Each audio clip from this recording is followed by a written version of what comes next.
माँ भारती को प्रणाम है। पुनः आज हम ज्ञान निधि मंच पर आप सभी लोगों का स्वागत करते हैं। भाषा के साहित्य में कुछ ऐसे भी शब्द हैं जिनके कई अर्थ होते हैं, यद्यपि वाक्य के अनुसार ही उनका अर्थ निकाला जाता है। जैसे शब्द शक्तियाँ हैं अभिधा, लक्षणा, व्यंजना। अभिधा के अर्थ पर सीधे सीधे, व्यंजनाद के अर्थ पर जो शब्द व्यंजित करता है उसके अर्थ पर, और लक्षणा लक्षणों के आधार पर। ठीक उसी तरह से कुछ ऐसे शब्द हैं जिनको हम अनेकार्थ शब्द, वाची शब्द या नानार्थक शब्द या सूक्ष्म भेद के हिसाब से वाक्यांश के आधार पर ऐसे शब्दों को हम विभिन्नार्थी शब्द कहते हैं। इन्हें समझाने के लिए हमने जो है एक चार्ट तैयार किया है। उसमें है जैसे सबसे पहला शब्द है अनंत। अनंत का अर्थ होगा आकाश, समुद्र, सर्प। सर्पों के एक राजा हैं अनंत। अनंत चतुर्दशी को भी जो पूजा होती है वह अनंत भगवान की होती है और अनंत नाग की होती है। भुजबंध, अनंत बने ये भुजाओं में जो बांधा जाता है उसको भी कहते हैं अनंत।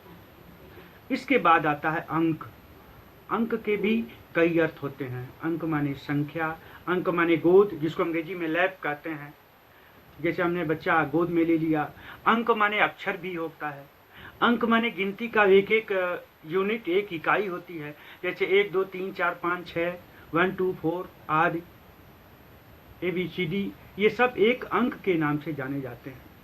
और अंक का दूसरा अर्थ होता है नाटक भी, यानी नाटक का एक भाग। यानी जैसे अभिज्ञान शाकुंतलम का प्रथम अंक है या द्वितीय अंक है, तृतीय अंक है, ऐसे। फिर है परिच्छेद।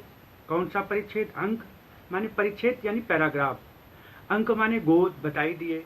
चिन्ह भी होता है अंक माने। इस प्रकार अंक भिन्नार्थक शब्द है। वाक्य के हिसाब से इसका प्रयोग विभिन्न अर्थों में लिया जाता है। उसके बाद है अली। अली माने सखी भी होता है। अली माने भौरा भी होता है। अली अर्थात हे अली। अली मुस्लिम उर्दू भाषा में तो अली माने एक नाम विशेष होता है, लेकिन हिंदी में अली माने भौरा।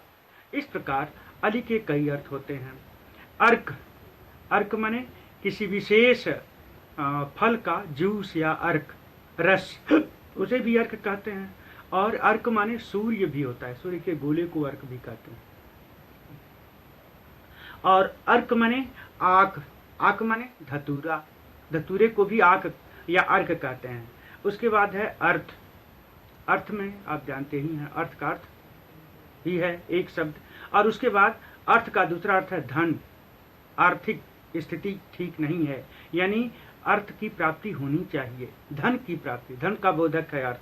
फिर उसके बाद है तात्पर्य। तात्पर्य यानी मतलब, यानी इस शब्द का तात्पर्य क्या होगा। उसके बाद जो है अर्थ का दूसरा प्रयोजन होगा आने का। आपके प्रयोजन क्या है आने का, यानी आपका उद्देश्य क्या है। अर्थ, किस अर्थ में आप बनारस जा रहे हैं, यानी किस लिए बनारस जा रहे हैं। वाक्य है किस अर्थ में आप बनारस जा रहे हैं, तो किस लिए बनारस जा रहे हैं। फिर है अज। अज न जन्म लेने वाला, अर्थात ईश्वर। ब्रह्म, ब्रह्मा दोनों होगा। ब्रह्म अज अविनाशी है, और ब्रह्मा भी, हालांकि उनकी कल्प के बाद परिवर्तन होता रहता है, लेकिन अज माने ब्रह्मा भी होता है। अज माने बकरा, और अज माने राजा दशरथ के पिता का नाम भी अज है। और अज दक्ष प्रजापति भी हुए हैं एक। और उत्तर, अब अगला शब्द है उत्तर। उत्तर माने उत्तर दिशा, उत्तर माने जवाब, उत्तर माने किसी प्रश्न का जवाब, और उत्तर माने बाद में। जैसे उत्तर, इसके उत्तर चले जाइएगा, यानी इसके बाद की संख्या क्या है वो। कनक, कनक माने गेहूं भी होता है। कनक माने धतूरा भी होता है। कनक माने सोना भी होता है। बिहारी की लाइन, कनक कनक ते 100 गुनी, माँ दत्ता अधिकार, वाह पाए बौराए जग, वाह खाए बौराए। यहाँ कनक एक ही शब्द है, लेकिन भिन्न अर्थों में इसका प्रयोग किया गया है, इसलिए इस लाइन में यमक अलंकार है। कनक की इसी विशेषता के कारण, कनक शब्द की इसी विशेषता के कारण ये दोहा बना हुआ, इसका परिमाण है। उसके बाद है कपि। कपि माने बंदर, और कपि माने चंचल भी होता है। कमल एक पुष्प और निर्लिप्त। कमल जो है पानी में खिला रहता है, लेकिन पानी को कभी छूता नहीं है, पानी से अलग है, निर्लिप्त है, यानी मोह मायाजाल लिप्सा से वह लालच से परे है कमल, इसलिए उसे पंकज या कमल भी कहा जाता है। उसके बाद दूसरा है कर। कर माने हाथ, कर माने टैक्स, जो सरकार को कर जमा किया जाता है। कर माने हाथी का सूंड। भाई आप सभी लोग जानते हैं कि हाथी अपने उसी सूंड से कुछ न कुछ चीजें उठाता है, अपने मुंह में डालता है, इसलिए उसका हाथ भी हो गया अर्थ। फिर है कंचन। कंचन माने सोना, धतूरा, धन संपत्ति और लाल कचनार, उसे भी कंचन कहते हैं। इस प्रकार अलग अलग वाक्यों की सार्थकता के हिसाब से, सांकेत अर्थ के हिसाब से इन शब्दों का अलग अलग अर्थ निकाला जाता है। उसके बाद होता है कर्ण। कर्ण माने ये कान, जो आपका कान है इसे हम कर्ण कहते हैं। और कर्ण माने कुंती के पुत्र को भी कहते हैं कर्ण। वह कर्ण जो महारथी था, युद्ध भूमि में अपना जलवा दिखाया। फिर कर्ण माने ज्येष्ठ पुत्र कुंती के। कर्ण माने समकोण त्रिभुज में जो विभागांतर की रेखा होती है, सामने की रेखा होती है, त्रिभुज समकोण त्रिभुज होता है, आधार गुणे लंब बटा 2, तो जो आधार और उसके ऊपर जो लंब, और लंब और आधार को जो रेखा मिलाती है उसे हम कर्ण कहते हैं। कहीं कहीं उसे विकर्ण भी कहते हैं जब दोहरा हो जाता है तो। इस प्रकार कर्ण के अर्थ अलग अलग होंगे। उसके बाद गुण शब्द आता है। गुण, गुण का अर्थ वही गुण, भेली भी, और गुण एक विशेष अर्थों में प्रयोग किया जाता है। बहुत से लोग गुण और गुण में अर्थ ही नहीं जान पाते, नहीं लगा पाते। भेली को भी गुण कहते हैं, और जो लिक्विड पदार्थ होता है गन्ने का सीड़ा, उसे भी गुड़ कहते हैं। लेकिन दोनों में अंतर है। क्या है? गुड़ भेली के अर्थ में जब प्रयोग करेंगे तो गुड़ कहेंगे, और उस राब या उसके सीरे के अर्थ में प्रयोग करेंगे तो गुड़ कहेंगे, बड़ाऊ की मात्रा हो जाएगी। लेकिन और भी इसके कई अर्थ हैं। गुण माने व्यक्ति विशेष का गुण, आपके अंदर कौन कौन से गुण हैं, तो वहां अर्थ लगाएंगे कि आपकी अच्छाई क्या क्या है। फिर है डोरी, धनुष की डोरी को भी गुण कहते हैं। साहित्य में भी 3 गुण हैं, ओज गुण, प्रसाद गुण और अभिधा गुण, माधुर्य गुण। ठीक है, ये तमाम गुणों की संख्या को भी हम गुण कहते हैं। इस प्रकार गुरु, अब दूसरा अर्थ है गुरु। गुरु माने सबसे पहला अर्थ होगा हमारे गुरु जी जो हमें दिशा निर्देश देते हैं, और गुरु का दूसरा अर्थ होगा भारी, तथा दूसरा अर्थ होगा दीक्षा देने वाला, जो कान में गुरु मंत्र दे करके और व्यक्ति को दीक्षित करते हैं, उन्हें भी गुरु कहते हैं। और जो हमें पढ़ाता है उन्हें भी हम गुरु कहते हैं। और गुरु का दूसरा अर्थ होगा भारी, गंभीर। और गुरु का अगला अर्थ होगा दीर्घ स्वर, जैसे दोहे, चौपाई, पिंगल शास्त्र में जो मात्रा लगाई जाती है गुरु और लघु की, तो गुरु का अर्थ, गुरु का संकेत चिन्ह है यश आकार का, उसका अर्थ होता है भारी, बड़ा, और लघु का अर्थ होता है 1 पाई यानी छोटा। अब उसके बाद दूसरा शब्द है गौ। गौ माने गाय, गौ माने इंद्रियां, जो हमारी 10 इंद्रियां हैं उनको। फिर गौ माने पृथ्वी, बैल, दिशा और बाणी। गौ माने बाणी भी होती है, आवाज, याद रखने वाली चीज है। उसके बाद है घन। घन माने सबसे बड़ा, प्रथम अर्थ होता है घन माने बादल। घन श्याम, जो आकाश में श्याम की ओर इशारा करते हैं कि बरसात में श्याम घन छाए हुए हैं, और घन श्याम श्री कृष्ण को भी कहते हैं। तो यहाँ घन के अर्थ में होगा बादल। फिर घना, घना माने जैसे बहुत सी पौधे एक ही में गुथ दिए गए हों, उन्हें घना कहा जाता है, जैसे घना जमा हुआ है। खेत में गेहूं घना या बिरल, तो बिरल के विपरीत अर्थ में जो प्रयोग किया जाता है उसे हम घना कहते हैं। उसके बाद है घन।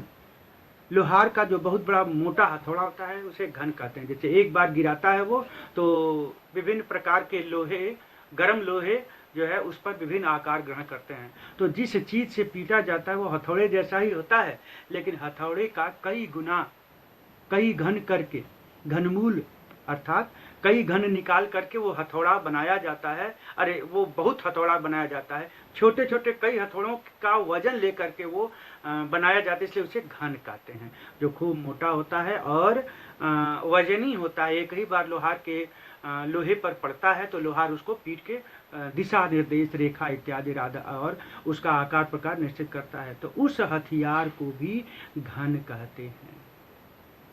अब आइए जड़। जड़ माने प्रथम अर्थ तो क्या है, पौधे की जड़।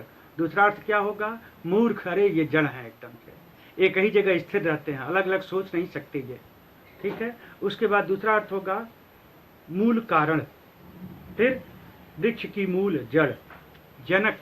इसके बाद अगला शब्द है जनक। जनक माने जन्म देने वाला। और एक राजा विशेष जिन्हें हम सीता जी के पति, अरे सीता जी के पिता के नाम से जानते हैं, जो बिहार के मिथिला नरेश थे, महाराज जनक, ठीक है, जिन्होंने राम को अपना जामाता बनाया, जिनके यहाँ सीता जी पैदा हुई, उन्हें हम सीता जी का पिता कहते हैं, पिता जनक। और जनक एक विशेष अर्थ में प्रयोग होता है कि सबको जो है, हर एक संतान के पिता को जनक कहा जाता है, ठीक है।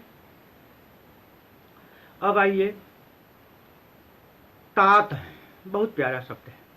तात माने पिता, तात माने भाई, तात माने पुत्र, और तात माने गर्म। जैसे ये चावल बड़ा तात बा, तात माने गर्म, ठीक है। तो तात कितना प्यारा शब्द है। तात माने पिता, तात माने भाई, तात माने पुत्र, और तात माने गर्म, और व्यक्ति विशेष के नाम से संबोधित किया जाता है। हे तात, आइए हमारे घर बैठिए, ठीक है। तात प्यारा शब्द है, प्यार के लिए भी हम प्रयोग करते हैं। अरे तात क्यों घबराए हुए हो, सब काम हो जाएगा। तो हे प्यारे क्यों घबराए हुए हो, सब काम हो जाएगा, इसलिए तात का प्रयोग करते हैं। द्विज, द्विज का अर्थ है 2 बार जन्म लेने वाला, जैसे ब्राह्मण और पक्षी। द्विज माने पक्षी भी होता है, ब्राह्मण भी होता है। कैसे, जैसे पक्षी एक बार अंडा देता है, एक जन्म, फिर दूसरा अंडे से जो बच्चा निकलता है वो 2 बार जन्म हुआ उसका, तो उसे द्विज कहते हैं। द्विज माने पक्षी, और ब्राह्मण को भी द्विज कहते हैं, क्योंकि वो 2 बार जन्म लेता है, एक माँ के गर्भ से, उसके बाद वह 8 या 9 वर्ष की अवस्था में, 9 वर्ष की अवस्था में जब उसका यज्ञोपवीत या जनेऊ संस्कार हो जाता है, तब शुद्ध अर्थ में वो ब्राह्मण कहलाता है। तो ब्राह्मण भी द्विज है, ठीक है। और उसके बाद क्षत्रिय विशेष, वैश्य। द्विज माने दांत, दांत को भी द्विज कहते हैं, क्योंकि आप सभी लोग जानते हैं कि दांत भी 2 बार निकलता है। एक दूध का दांत जो टूट जाता है, उसके बाद जो बाद का दांत निकलता है, तो 2 बार दांत भी पैदा होता है, इसलिए उसे द्विज कहते हैं। अब आइए नग। नग माने हाथी, नग माने नगीना, नग माने पर्वत, इतने अर्थ होते हैं। और नग माने अदद भी कहते हैं संख्या को।